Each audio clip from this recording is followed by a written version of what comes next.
Observational studies. Let's learn about non-experimental study designs. Comparative studies come in two flavors. In experimental designs, the investigator actively assigns subjects to groups.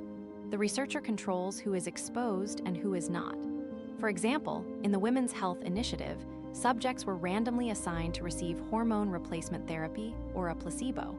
In non-experimental designs, the investigator does not assign subjects. Instead, individuals are merely classified based on their existing exposure status. For example, in the Nurses' Health Study, researchers simply recorded whether nurses were already using hormone replacement therapy.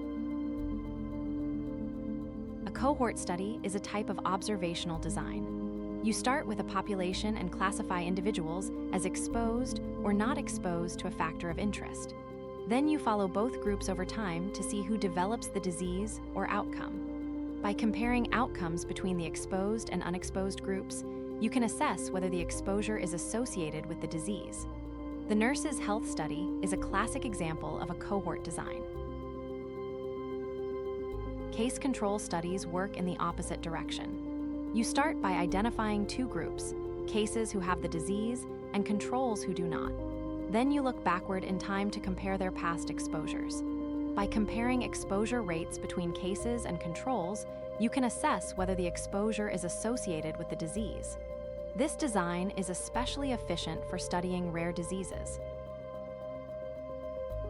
Cross-sectional studies take a snapshot of a population at a single point in time.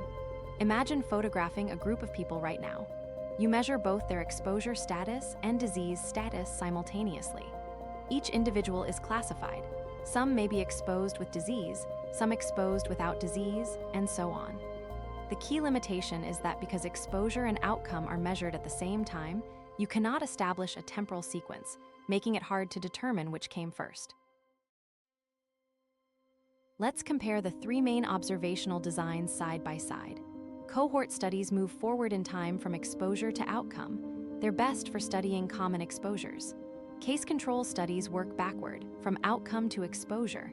They're ideal for rare diseases.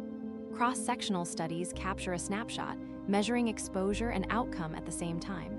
They're quick and inexpensive, but cannot establish causation. To summarize, non-experimental studies observe without assigning exposure. Cohort studies follow groups forward in time. Case control studies look backward from disease to exposure. And cross-sectional studies capture everything in a single snapshot.